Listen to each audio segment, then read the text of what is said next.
नमस्कार। आज हम एक बहुत ही खास प्राचीन ज्ञान स्रोत पर बात करने वाले हैं। जी। जाबाल उपनिषद।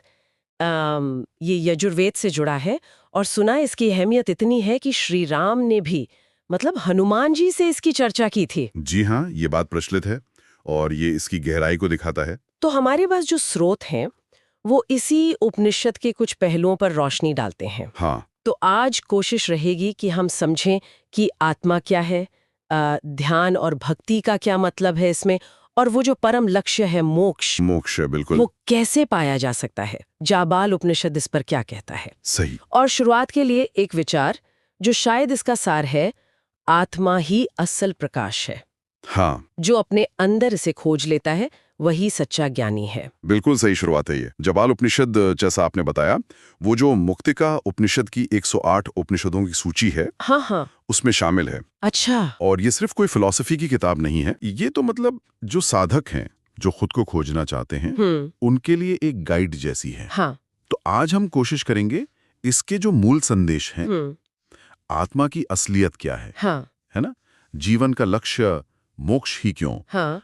और सबसे जरूरी, ध्यान और योग से वो आत्म अनुभव। हाँ, उस तक कैसे पहुंचे। हाँ, उस तक कैसे पहुंचे, इस पर ये क्या कहता है। तो चलिए फिर सबसे बुनियादी विचार से शुरू करते। जी। आत्मा और ब्रह्म का रिश्ता। स्रोतों में एक वाक्य साफ आता है, आत्मा ब्रह्म एव। हाँ, ये महावाक्य है। ये सुनने में तो बहुत सीधा सा लगता है, पर इसका मतलब क्या है हमारी रोज की समझ के लिए। देखिए, ये वेदांत का सार है एक तरह से। आत्मा ब्रह्म एव मतलब आपकी आत्मा, हाँ आपका जो वो मैं का एहसास है, हाँ वो असल में पर ब्रह्म, हाँ। वो जो परम चेतना है, उससे अलग है ही नहीं। वही है। वही है। हाँ। ये सिर्फ कोई आइडिया नहीं है कि हाँ हम सब कनेक्टेड हैं, नहीं। अच्छा। दिखता है हमारे अज्ञान की वजह से। तो ये सोचना कि हमारा जो वजूद है वो उस परम सत्ता का ही एक रूप है, ये तो मतलब इंसान के अपने बारे में सोचने का पूरा नजरिया बदल सकता है ना। बिल्कुल बिल्कुल। अगर ये सच है तो फिर ये जो हम दुनिया में इतना अलग महसूस करते हैं, दुख तकलीफ, ये सब क्यों है। यही यही तो वो सवाल है जिसका जवाब उपनिषद देता है। ये अलगाव, ये दुख, उपनिषद कहता है हमारी अविद्या के कारण है, मतलब अज्ञान। अज्ञान। हाँ, हम खुद को बस ये शरीर, ये मन समझ बैठते हैं। अपनी असली जो अनंत प्रकृति है उसे भूल जाते हैं। हम अपनी पहचान छोटी मैं से जोड़ लेते हैं। मेरा नाम, मेरा परिवार, मेरी नौकरी, मेरी सफलता, हाँ। ये सब बस इसी में फंसकर मोह, अहंकार, डर, इच्छाएं इसी जाल में उलझ जाते हैं। अच्छा। तो जाबालोपनिषद इसी अज्ञान से निकालकर अपनी असली ब्रह्म स्वरूप आत्मा को पहचानने का रास्ता बताता है। और ये पहचान, ये अनुभव, इस तक पहुंचने का रास्ता क्या है। आपने ध्यान का जिक्र किया था। हाँ, ध्यान। क्या ध्यान ही वो चाबी है। ध्यान बहुत महत्वपूर्ण साधन है, इसमें कोई शक नहीं। जाबालोपनिषद ध्यान को मन शांत करने, उसे एक पॉइंट पर टिकाने की प्रक्रिया बताता है। ठीक है। लेकिन ये सिर्फ मन की शांति के लिए नहीं है, ये अपने अंदर गहरे उतरने, अच्छा। अपनी चेतना की परतें खोलने और आखिर में उस साक्षी भाव तक पहुंचने का अभ्यास है। वही हमारी आत्मा है।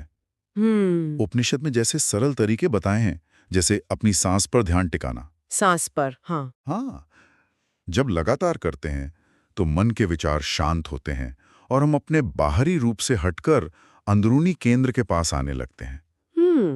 लेकिन मैंने स्रोतों में भक्ति के साथ ध्यान का भी जिक्र देखा। एक सूत्र है, भक्ति से बंधन टूटते हैं, ध्यान से मोक्ष मिलता है। हाँ, ये आता है। ये थोड़ा कंफ्यूजिंग नहीं है? मतलब क्या ये अलग रास्ते हैं या जुड़े हुए हैं? ये बहुत अच्छा सवाल है। और जाबालोपनिषद की खूबी शायद इसी मेल में है। अच्छा। ये इन्हें अलग नहीं मानता, एक दूसरे का पूरक मानता है। पूरक कैसे। देखिए, यहाँ भक्ति का मतलब सिर्फ पूजा पाठ या कर्मकांड नहीं है। ठीक है। भक्ति का गहरा मतलब है समर्पण, ईश्वर या परम सत्य के प्रति गहरा प्रेम, विश्वास। ये भक्ति हमारे अहंकार को गलाती है। जब हम समर्पित होते हैं तो मैंपन कमजोर होता है। अच्छा। और दुनिया की चीजों से जो मोह का बंधन है वो ढीला पड़ता है। तो भक्ति मन को साफ करती है, शुद्ध करती है, बंधनों को काटती है। ओ, तो भक्ति एक तरह से मन की सफाई का काम कर रही है। हाँ, बिल्कुल। ऐसे समझ लीजिए कि भक्ति मन के शीशे पर जो धूल जमी है ना, अहंकार, मोह, इच्छाएं, उसे साफ करती है। ठीक है। अब जब शीशा साफ हो गया, तब ध्यान यानी एकाग्रता, आत्मचिंतन। उसके जरिए हम उस शीशे में अपनी आत्मा का साफ अक्स देख सकते हैं। अच्छा। तो भक्ति ने जमीन तैयार की और ध्यान ने उस जमीन पर ज्ञान का बीज बोकर सींचा। जिससे मोक्ष का फल मिला। हाँ, जिससे अंत में मोक्ष का फल मिलता है। इसीलिए कहा भक्ति से बंधन टूटे, यानी मन शुद्ध हुआ। और ध्यान से मोक्ष मिला। हाँ, क्योंकि आत्मा ने अपनी स्वरूप को पहचाना। तो ये दोनों साथ साथ चलते हैं, एक दूसरे को मजबूत करते हैं। ये जुड़ाव वाकई सोचने वाला है कि कैसे भावना यानी भक्ति और एकाग्रता यानी ध्यान मिलकर हमें सत्य तक ले जा सकते हैं। जी, आपने कहा था उपनिषद में कुछ खास श्लोक भी हैं। एक आपने बताया था, यो वेद ब्रह्म विदितः सजीवेत मोक्ष मार्गेण। हाँ। इसका प्रैक्टिकल मतलब क्या हुआ? ये श्लोक ज्ञान की ताकत बताता है। यो वेद ब्रह्म विदितः, यानी जो व्यक्ति ब्रह्म को जान लेता है। और यहाँ जानना मतलब वेद विदिता, ये सिर्फ किताबी ज्ञान नहीं है। अच्छा। ये अनुभव वाला ज्ञान है, एक गहरी समझ कि मैं ही ब्रह्म हूं। जब किसी को ये बोध होता है तब क्या होता है? सजीवेत मोक्ष मार्गेण, वो व्यक्ति फिर अपने आप ही मोक्ष के रास्ते पर जीने लगता है। अपने आप ही? हाँ, उसका जीवन खुद ब खुद सही दिशा में मुड़ जाता है। उसे कोशिश करके मोक्ष के रास्ते पर चलना नहीं पड़ता, उसका जीना ही मोक्ष का मार्ग बन जाता है। वाह! ज्ञान अपने आप में ही एक बदलाव लाने वाली शक्ति है। तो ज्ञान सिर्फ जानकारी नहीं, जीने का तरीका बन जाता है। बिल्कुल। और एक और श्लोक था, हाँ। ध्यान योगेन हि जीवः ब्रह्मे समाधिम लभते। जी, ये समाधि क्या है और ध्यान योग से इसका क्या कनेक्शन है? ये श्लोक ध्यान की प्रक्रिया का जो सबसे ऊंचा परिणाम है वो बताता है। ध्यान योगे नहीं, यानी पक्के तौर पर ध्यान योग के अभ्यास से ही ठीक है। जी कहा, मतलब व्यक्ति की आत्मा जो खुद को शरीर मन से जुड़ा मानती है। हाँ। ब्रह्म में समाधि लभते, ब्रह्म में समाधि को पाती है। समाधि वो स्टेज है जहां मन एकदम शांत स्थिर हो जाता है, पूरी तरह शांत। हाँ, और व्यक्ति अपनी आत्मा और ब्रह्म की एकता का सीधा अनुभव करता है। वो जो मैं और वो का फर्क है वो मिट जाता है। अच्छा। ज्ञाता, ज्ञान और ज्ञेय सब एक हो जाते हैं।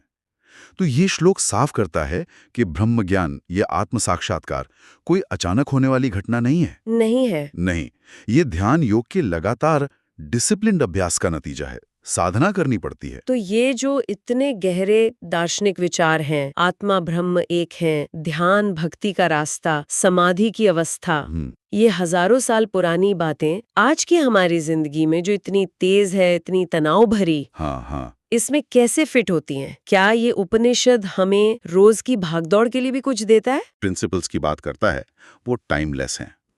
जैसे ध्यान का अभ्यास ही ले लीजिए। आज हम सब स्ट्रेस, एंजाइटी, फोकस की कमी, इन सब से जूझ रहे हैं, है ना? हाँ, बिल्कुल।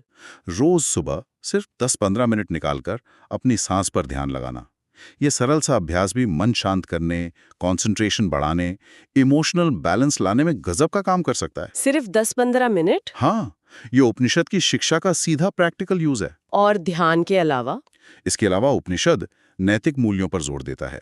सच बोलना, इंद्रियों पर कंट्रोल रखना, मन में शांति रखना। हाँ, ये तो हमेशा ही जरूरी है। बिल्कुल, ये हमें पर्सनल और सोशल लेवल पर बेहतर जीने में मदद करते हैं। हाँ। फिर कर्मयोग का सिद्धांत है। कर्मयोग? हाँ, अपना काम पूरी लगन से अच्छे से करना, लेकिन उसके रिजल्ट की चिंता न करना, उसमें अटकना नहीं। आज के प्रोफेशनल लाइफ में जहां सक्सेस फेलियर का प्रेशर इतना ज्यादा है, ये सिद्धांत हमें डिटैच्ड रहकर अपना बेस्ट देने और रिजल्ट से अफेक्ट हुए बिना स्थिर रहने की कला सिखाता है। यानी ये सिर्फ मोक्ष की बड़ी बड़ी बातें नहीं, बल्कि इसी जीवन को ढंग से जीने का तरीका भी बता रहा है। बिल्कुल, असल में उपनिषद का नजरिया ही यही है कि जब आप अपने अंदर की सच्चाई को जानने लगते हैं, हाँ। तो आपकी बाहरी जिंदगी अपने आप सुधरने लगती है।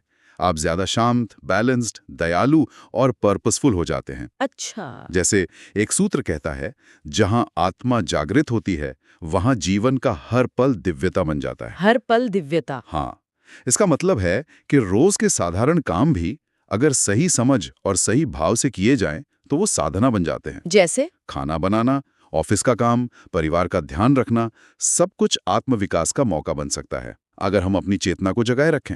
तो अगर हम आज की इस पूरी चर्चा को समेटें, तो जाबालोपनिषद का मुख्य संदेश क्या है? मेरे ख्याल से सबसे मुख्य संदेश ये है कि हम अपने असली रूप में अनंत हैं, आनंदमय हैं, आत्मा ब्रह्म है। हम ये सच्चाई अज्ञान की वजह से भूल गए हैं। जिससे दुख और बंधन पैदा होते हैं। ठीक है।